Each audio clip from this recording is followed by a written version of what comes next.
Welcome everybody to the latest episode of A Miles Better Conversation, the entrepreneurial series. My name is Colin Miles, aka the Numbers Guy, and each interview will last around about 30 minutes and will allow us to get some insight and tips from our guests, and that's why we're all here. In this series, I look to interview a variety of business owners from around the world and have them reveal what drives them and how they approach their individual businesses. And as I'm making it my mission to help as many small business owners grow, scale, and profit faster, I thought who better to ask this week than Linda Sztanko, CEO of her own business, entrepreneur and all-round superstar, having worked with her as well on other projects. So thank you so much for joining us today. Thank you. No, that's cool. And I'm sorry for the confusion that we had. We were all going live earlier in the week, weren't we, Linda?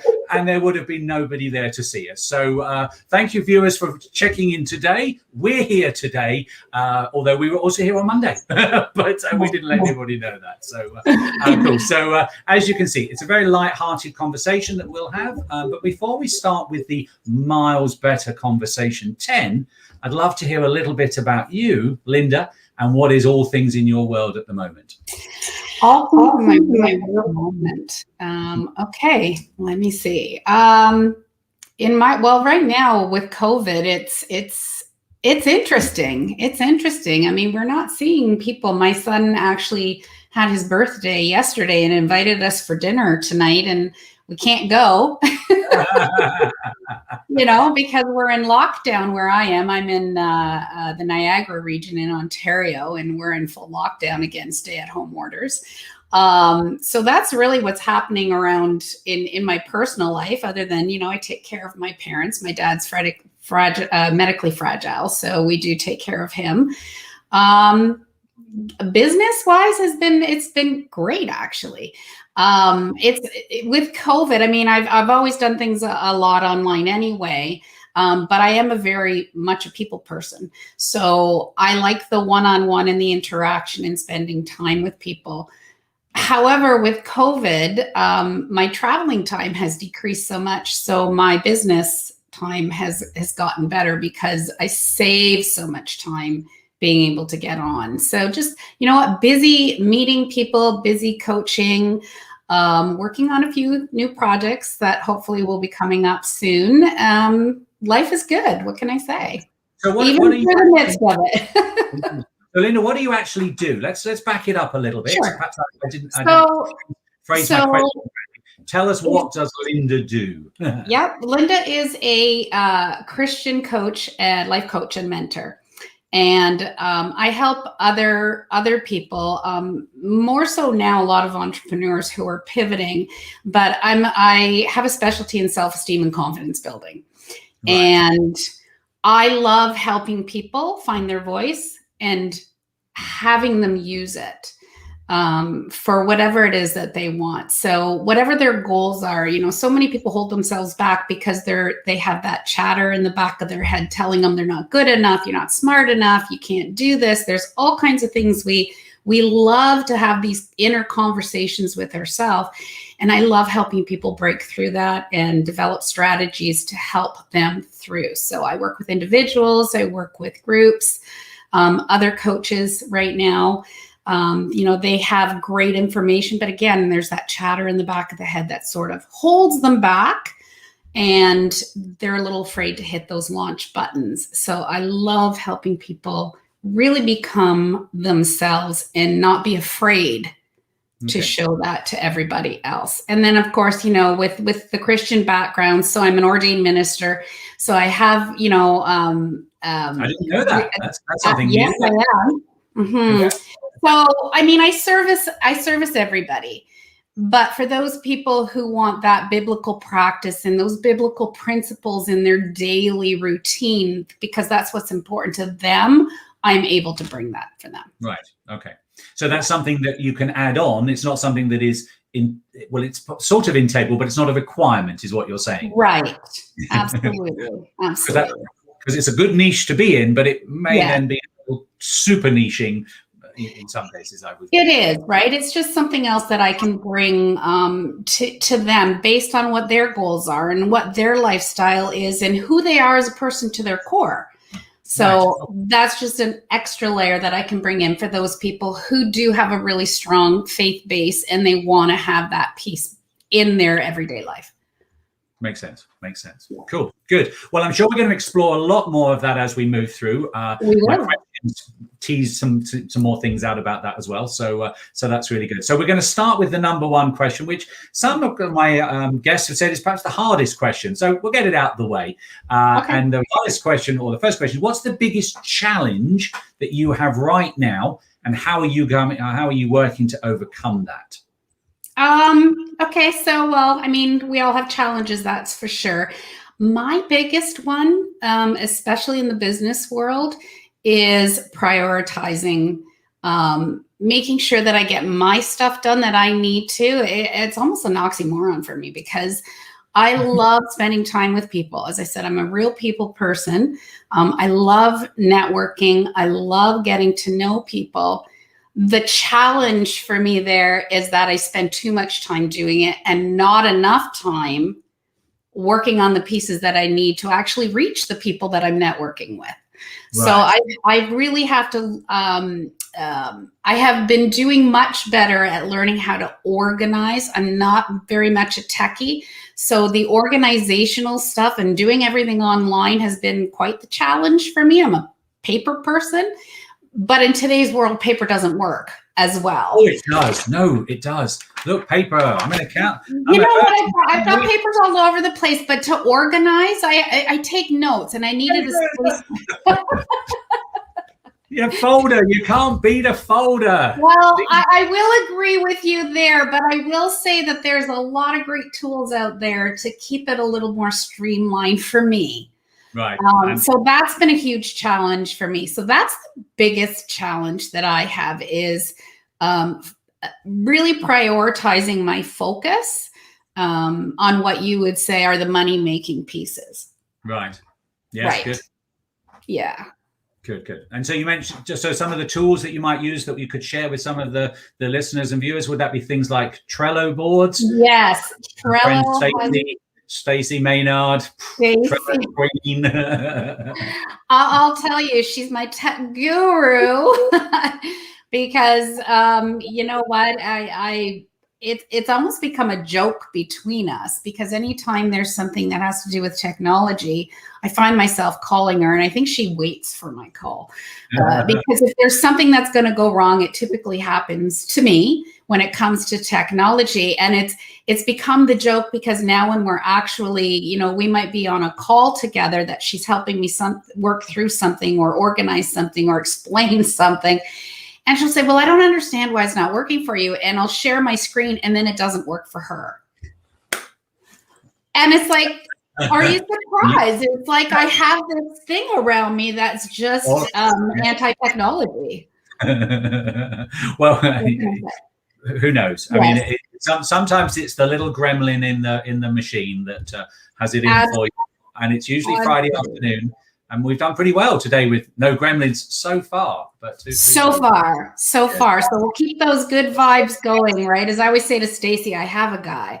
So we'll keep those vibes going. Trello has been great for me. The big one for me, because I struggle a lot with social media marketing. I really don't understand social media that well. I'm getting better at it. Is Publer.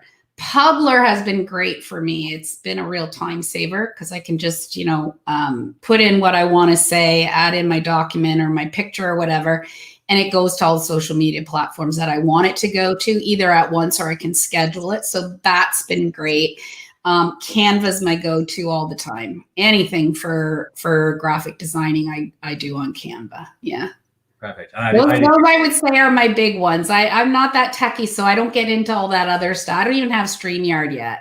Well, no. Yes. Well, I've found it as stuff, but no, I would agree with you on the Canva and Publer and things like that.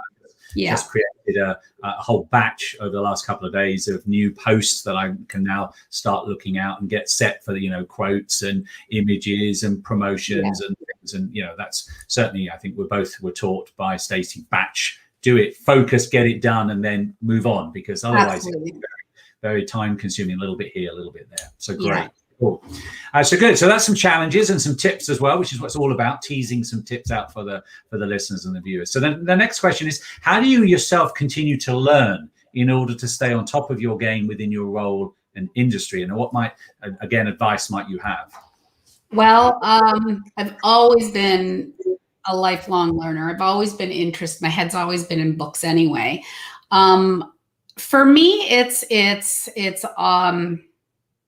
I love taking some courses. I love learning from other people who are smarter than I am. I like listening to podcasts. For me, being in the Christian world, it's very important to me in my daily practice. So there are people that I love to listen to. I consider them mentors. So I do a lot of podcast listening, even when I'm working. So it's kind of sort of in the background, because something might, it might trigger me and then I have to write it down, right? Because it gives me great information.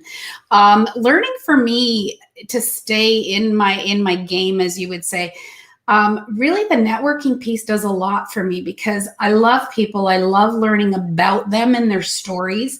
And when I'm having a conversation with them, I hear what they're struggling with or what they might be, what's kind of holding them back. So it gives me a lot of insight to where to put my focus when I'm, creating a free PDF that I want to give out to give some tips, or maybe towards a new program, or it might be, something good that's for a module that I'm creating for another, a course or something. So I love to learn. And of course, I'm actually working on right now my next level degree in my ministry. So right. So I'm going for my BA in ministry. And then eventually I would like to do my master's. I don't know. I just love to learn. So I'm kind of all over the place, but I think you have to really, this is where I'm good at focusing. I'm focusing on what's important in your world, whether that be in your life or in your business. Kind of stay there and try not to squirrel too much. Right. There's a lot of interesting things out there, and it can pull you away. Yes, and you end up going down a rabbit hole that you're not really quite sure where you've gone, and then you have to come back. But that's also, I think, we're both in the world of the On Point mentors, and I think that's where a business mentor, I think, can help you, and obviously that's what you do as your full coaching as well. If they're going down the rabbit hole, going, oh, hold on a minute, that's a good rabbit hole, but now you've found another hole that's not so good. I think, and we all learn all the time. It's I'm a great believer that we spend so much time at school, and then suddenly when we leave school, we think we know everything. Well, life is school. I mean, it's and again, I'm sure there are lots of teachings as well that are the same thing, that it's a continual learning curve within that. I think hands-on learning in life is probably the biggest teacher.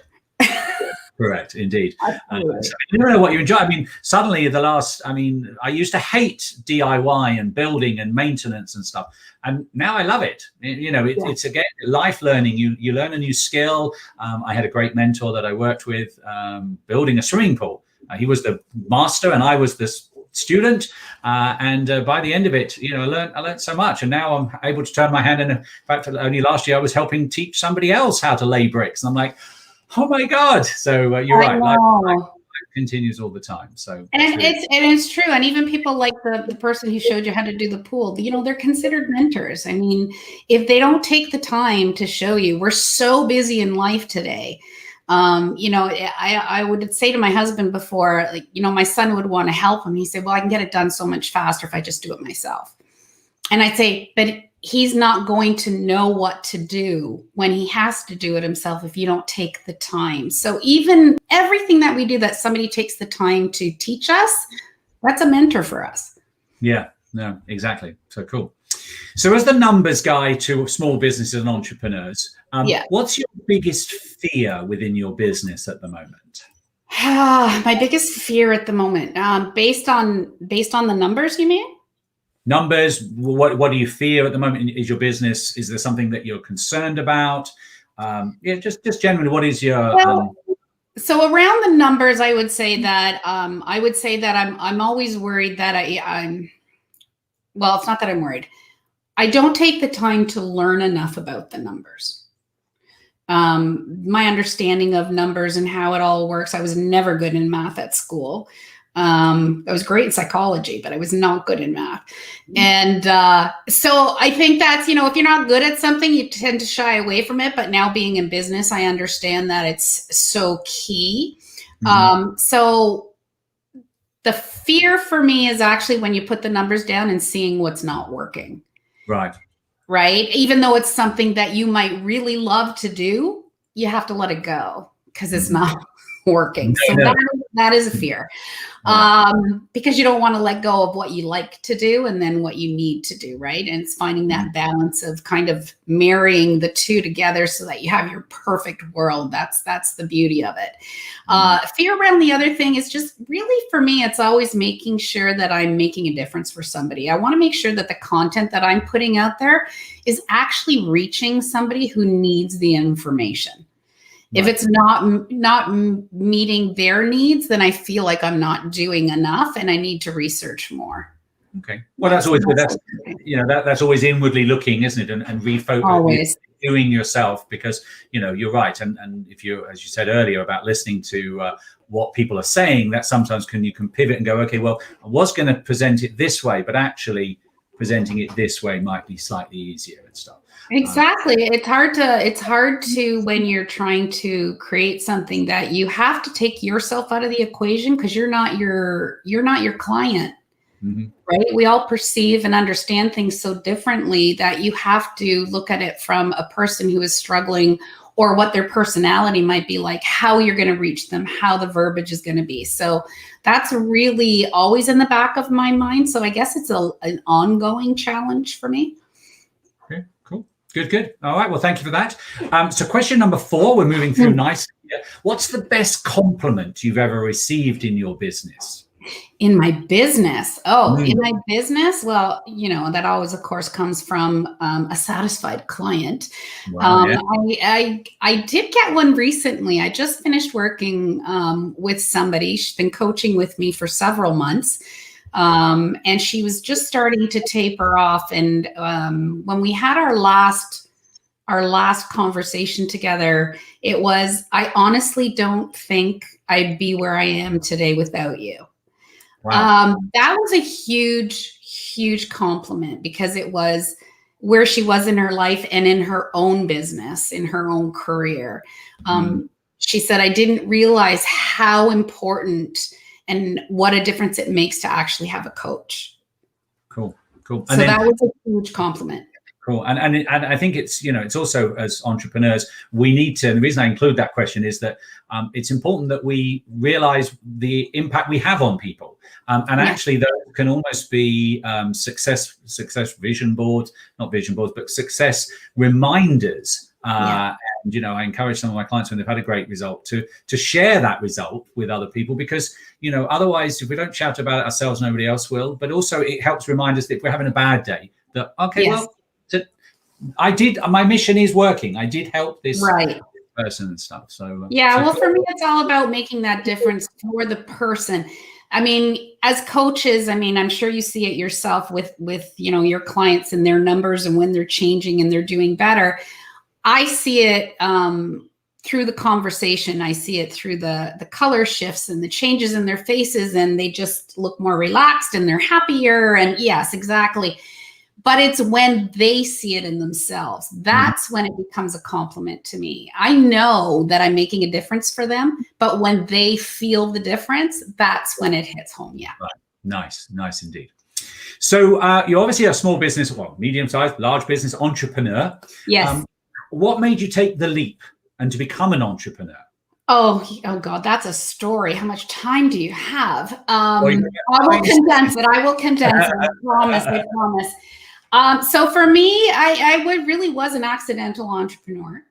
I worked at General Motors. I was an assembly line.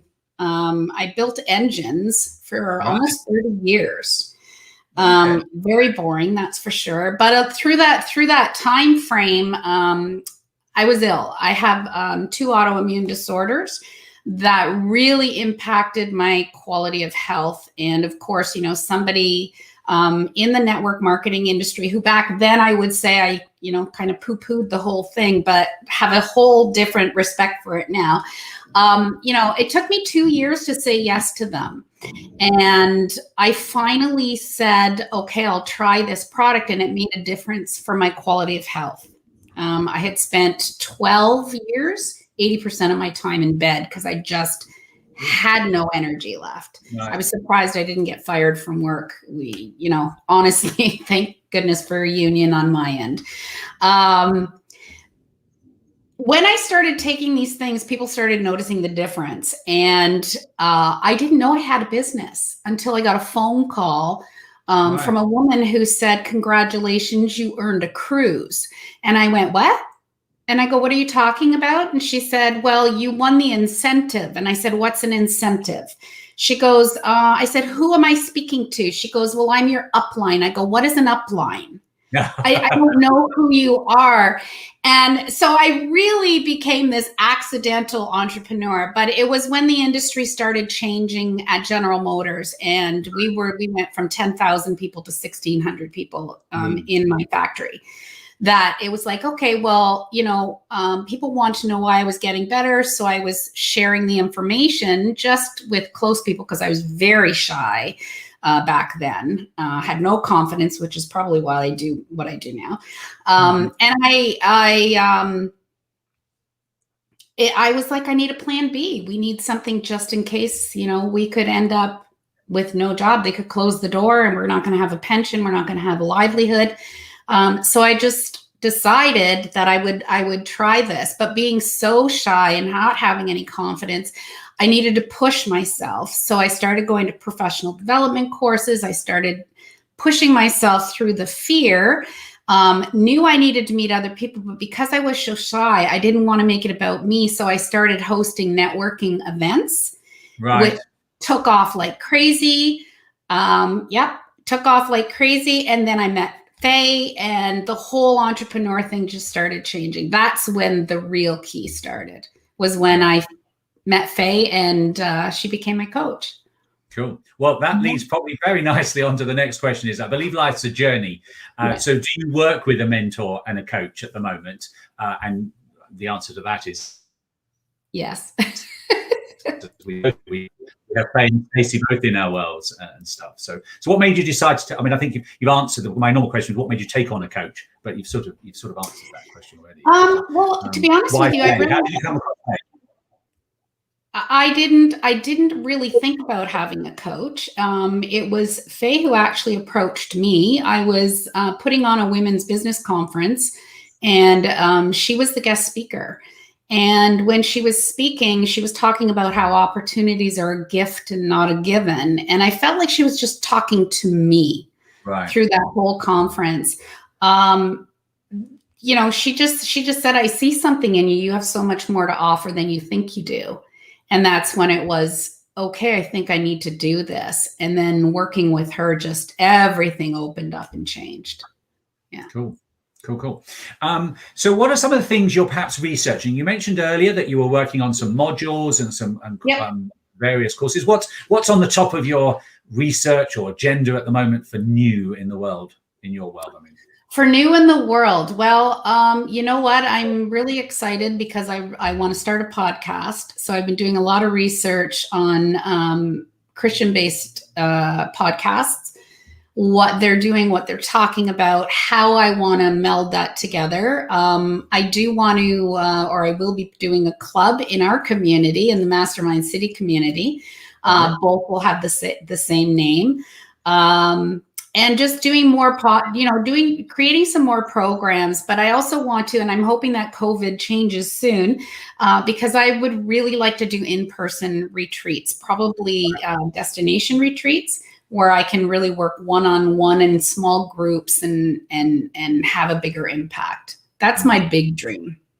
Okay. Cool. Well, let's hope COVID does go away. I mean, you get some positive sometimes, and then negative again with India and the variants, and it's you came out of lockdown and then you were slammed straight back in again, weren't you? Up in Canada. It's a yo-yo. It's a yo-yo right now. It's real strange. So cool. All right. Bit of a time warp one here. If you could go back in time and talk, I think I know your answer to this one already from your very open and honest, but if you go back in time and talk to your 21-year-old self, what might you say to them? Oh, so much. But honestly, I don't know if I'd listen, because really we don't, when they say that age equals wisdom, it really does.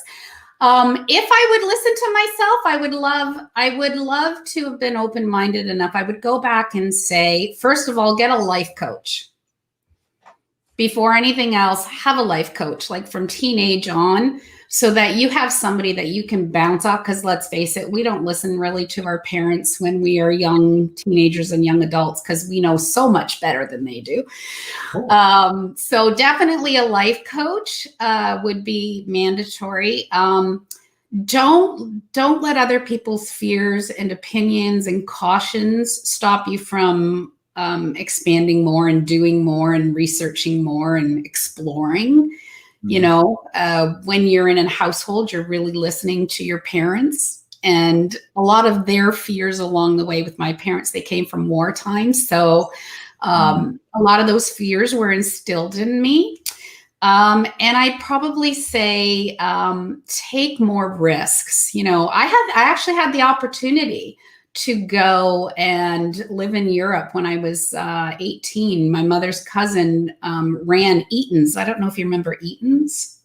It was a big shopping conglomerate. Anyway, he was very high up in the company, and he said, Linda, why don't you come and live in Germany?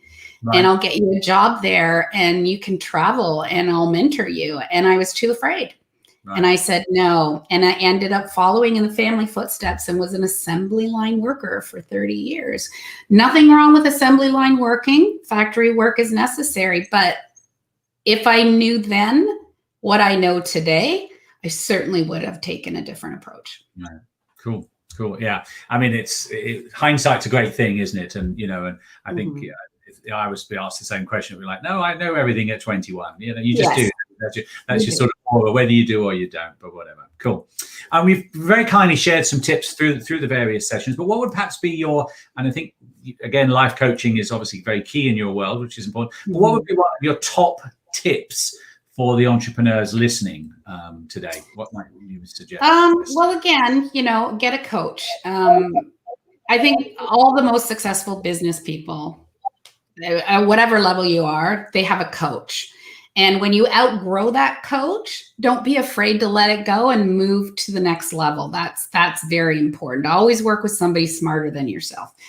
I guess my biggest tip would be, get the coach, but have your community, surround yourself with those, especially like in your inner circle, those 5 people or those 3 people that are your cheerleaders. They're your mentors. They're the ones who tell you the truth. They call you on your stuff. If you're not doing something, they're not afraid to say, hey, you need to buck up. That's really important. And just, do it in spite of all your fears. Just do it. Do it in spite of the fears. Don't let it hold you back. Yeah. The quote, face your fears and do it anyway. Yeah, absolutely. Type situation. Cool. Thank you for that. And the last of the questions is a sort of a light-hearted question to end up. We started with final questions, fun questions. I'd like to say, what's your favorite movie and why? Oh my gosh. Okay. Well, I don't know if it's just because I'm a woman. Love the romantic comedies, but I love romantic comedies that have a message. Okay. That's the difference for me. So there's 2 that come to mind. You've Got Mail is my all-time favorite. And I think because the message there is that when one door closes, another one opens. That fear of change and having to let go of something, but a whole new world opened up for her in love and career and the whole bit. So I love that piece of it. But the bigger one for me is Letters to Juliet. I don't know if you've ever seen it. So, you know, it's about a woman who is 65 years old and goes back to find the love of her life when she was 15. Oh, okay. And what I like about it is there's two words in that thing, the whole movie, that hit me. And it's when she reads this letter and it's what if. Those two words, you put them together, it's like possibilities are endless. It's about never giving up on your dreams. You're never too old to find what really matters to you. Those are the two those are my go-to movies. Cool. But they also resonate with what you do. I mean, so that's They really do.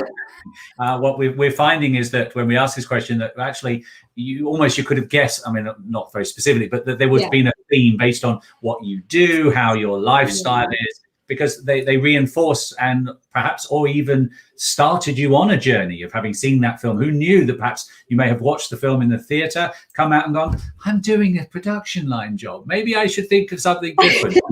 Well, movies do have an impact. I'll tell you why. The one movie, Bridges Over Madison County.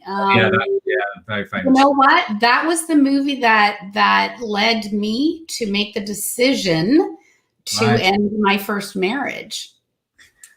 Okay, well, but which was actually a very good thing. But it was the message in there that it was like, you know what? You can't waste your time. No, life's not a rehearsal. No. So we have to think. Sometimes you have to let the gut or the heart take over from the head, and other times you think. And again, just coming off a call with a client, and we were talking about head and heart. The head is telling us one thing, and using my other phrase, let the numbers decide. The head is telling us probably don't do this, but the heart and the emotion and the drive to do something different is telling us, yes, we should do that. Now, the numbers have let us get to a point where we can make this perhaps slightly riskier decision, go for something that when I first started working with her 3 years ago, she wanted to do the same thing. And I said, no, the numbers do not in any way, because we didn't know what the numbers were. Now we know what the numbers are. It allows us to use that head and heart. And I think that sometimes in business, the head and heart there's always a battle. I've had several in my life where the head has ruled the heart, and it needed to be the balance. It really has to be aligned. Okay. Indeed. They need to be aligned. They're attached for a reason. There are things that keep them attached for a reason. Oh, that's a good point. That is a good point. Yeah, this is going one. Yeah, no, I like that. I hadn't thought of it that way. That's very good. So cool. Yeah. Good. Well, thank you so much indeed for your time. I really want to thank you, Linda, today for taking the time to share your thoughts, ideas, inspirational tips, and general life outlook. So we really appreciate that. Your journey, obviously, how you started your entrepreneurial business was also quite dramatic, and the comment about the film and the wow, that's very open and honest, and we thank you for that. And I hope that I appreciate you having me on your show. That's all right, no problem at all. But if the listeners want to find out more about you and yourself, where should they go? We will put it in the comments afterwards. But where should they go? And is there any free resource that they might find if they go to this place? Yeah. You can go to my website. It's lindastanko.com. Just lindastanko.com. It's very easy, my name. And in there are some free resources. So you'll learn more about me. You'll see what I do. But there are some free resources on there on stress. And, there's one that's life hacks for confidence. So there's lots of things in there that they can pick and choose from that they can download, and hopefully it will help them. Cool. Thank you. So I wanted to thank all of our listeners and viewers for joining us on this episode of A Miles Better Conversation. We'd love to hear your thoughts and comments, as well as sharing this conversation on your social media feeds. And we'd love you to check back for the next episode in the series so look out for more interview notifications. If, of course, you'd like to be in the hot seat, like Linda has very kindly been, then please drop me a message on the numerous platforms that you can find me on, and we'd love to invite you to as I say, to take part. But as I mentioned right back at the beginning, I'm making it my mission in 2021 to help as many entrepreneurs grow and scale their business. And I'd love you to also get some free resources from me by claiming my free, I'll get the angle right here, let's get it in the right place, there we go, is the language of business, a free 42-page plain speaking guide to accounting, which in my words is the language of business. You can find that by going to one of my many websites, but in this case, go to letthenumbersdecide.com. And again, finally, to close out, I'd love to thank Linda for her time today. And please check back in the future. Thank you, Linda. Appreciate your time. It's been my pleasure. Thank you so much. No problem.